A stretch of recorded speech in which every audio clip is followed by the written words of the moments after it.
नमस्कार, झारखंड के संध्या समाचारों में आप सबों का स्वागत है। आइए जानते हैं आज की दिन भर की मुख्य बड़ी खबरों को।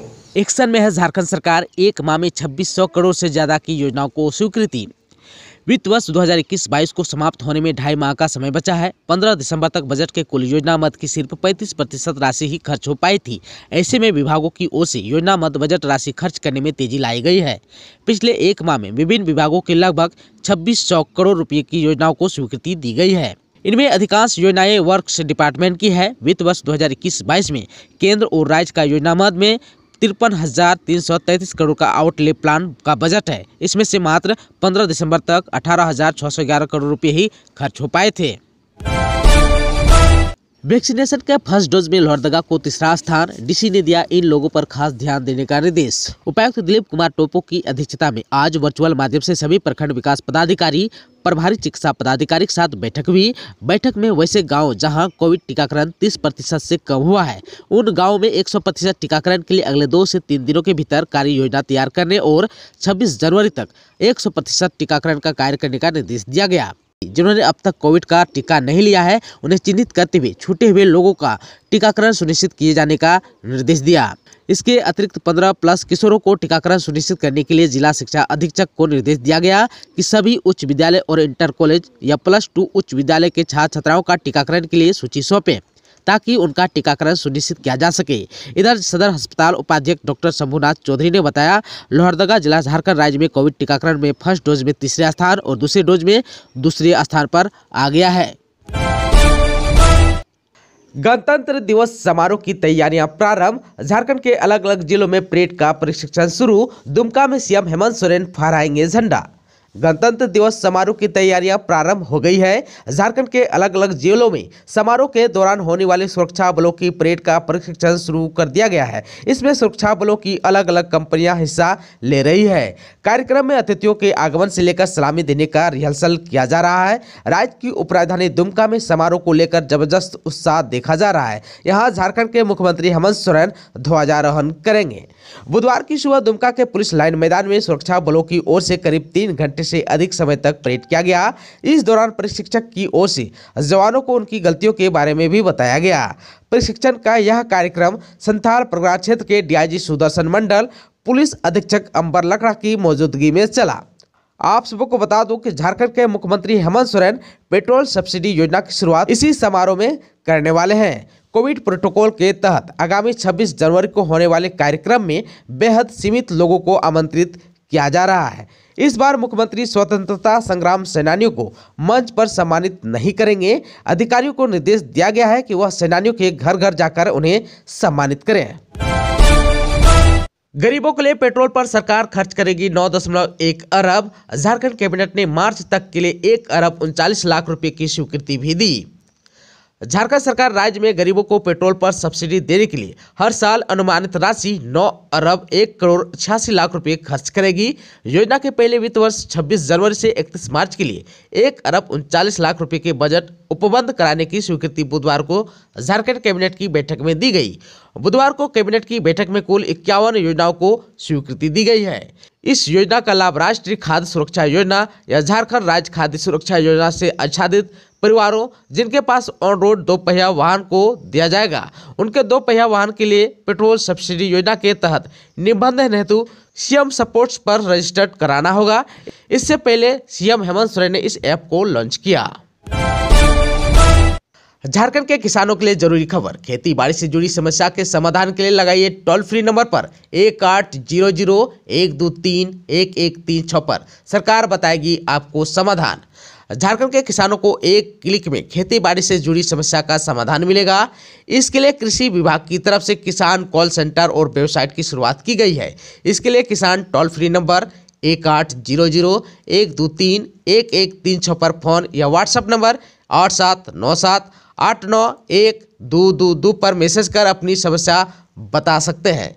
इसके साथ ही वेबसाइट https://kccjharkhand.in के जरिए भी अपनी समस्या या मुद्दों को रख सकते हैं। किसान सोमवार से शनिवार सुबह 10 बजे से शाम 5 बजे तक इसका लाभ उठा सकते हैं। कृषि पशुपालन एवं सहकारिता मंत्री बादल पत्रलेख ने बताया कि इस तरह का फोन कॉल, ऑनलाइन पोर्टल और SMS के जरिए भी किसान निःशुल्क सूचनाएं और समाधान पा सकेंगे। इसके माध्यम से किसानों को खेती में प्रयोग होने वाली नई तकनीकी और अन्य जानकारी भी यहां से मिलेगी। बादल ने मौके पर बीज आपूर्ति प्रणाली मॉनिटरिंग सिस्टम का भी उद्घाटन किया। उन्होंने बताया कि कृषि निदेशालय की ओर से हर साल 50% या 100% अनुदान पर किसानों को बीज उपलब्ध कराया जाता है। आपूर्ति किए गए बीजों को ट्रैक करने को ब्लॉकचेन का भी उपयोग किया जाएगा। आवासीय विद्यालय के सभी छात्रों को मोबाइल टैब देगी झारखंड सरकार। झारखंड कैबिनेट ने वित्त वर्ष 2021-22 में अनुसूचित जनजाति, अनुसूचित जाति, अल्पसंख्यक एवं पिछड़ा वर्ग कल्याण विभाग के अंतर्गत कुल 136 आवासीय विद्यालय में कक्षा 1 से 12 तक के विद्यार्थियों को मोबाइल टैब देने का निर्णय लिया है। इस क्रम में 21,000 छात्रों को यह सुविधा दी जाएगी। कोविड-19 के क्रम में आवासीय विद्यालय बंद रहने के कारण घर पर रहकर पठन पाठन जारी रखने के लिए ये मोबाइल टैब काम आएंगे। कैबिनेट ने लगभग 26,025 करोड़ रुपए की लागत से प्रस्तावित इस प्रस्ताव को स्वीकृति प्रदान कर दी है। हॉकी एवं तीरंदाज के खिलाड़ियों को दिए गए नगद पुरस्कारों को झारखंड के मंत्रिमंडल ने दी मंजूरी।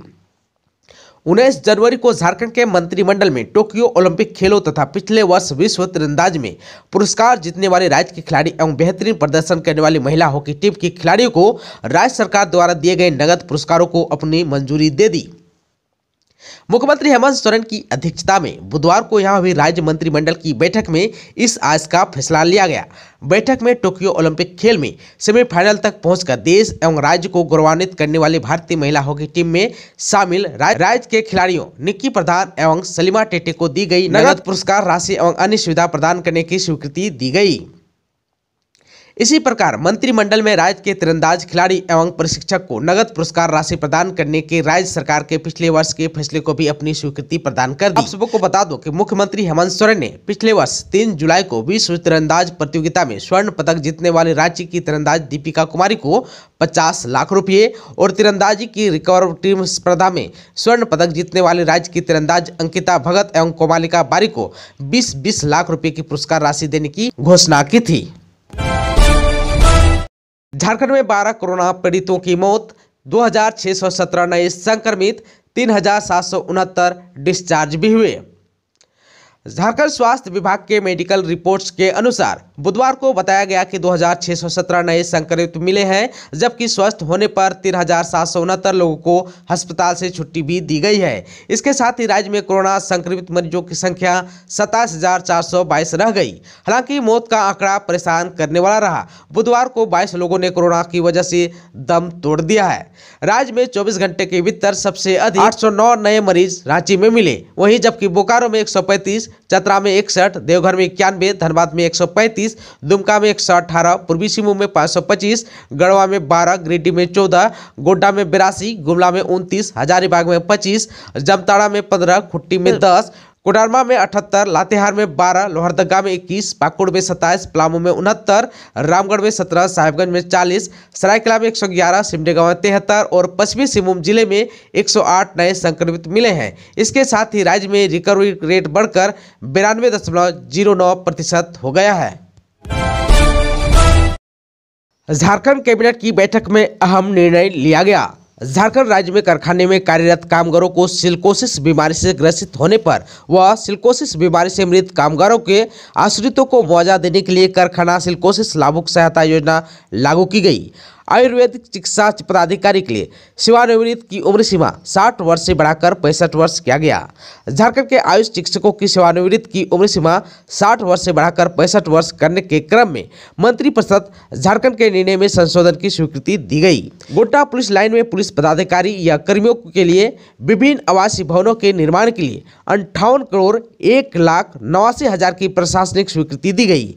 वित्त वर्ष 2021-22 में विभाग अंतर्गत कुल 136 आवासीय विद्यालय में कक्षा 1 से 12 तक के छात्र या छात्राओं को कोविड-19 के क्रम में आवासीय विद्यालय बंद रहने के कारण घर पर रहकर पठन पाठन जारी रखने हेतु मोबाइल टैब उपलब्ध कराने की स्वीकृति भी दी गई। झारखंड राज्य अंतर्गत सरकारी विद्यालय में वर्ग 1 से वर्ग 8 एवं 9 और 12 तक के छात्र छात्राओं को वितरित किए जाने वाले नोटबुक के मुख्य पृष्ठ पर राज्य सरकार की उपलब्धियां मुद्रित करने की भी स्वीकृति दी गई।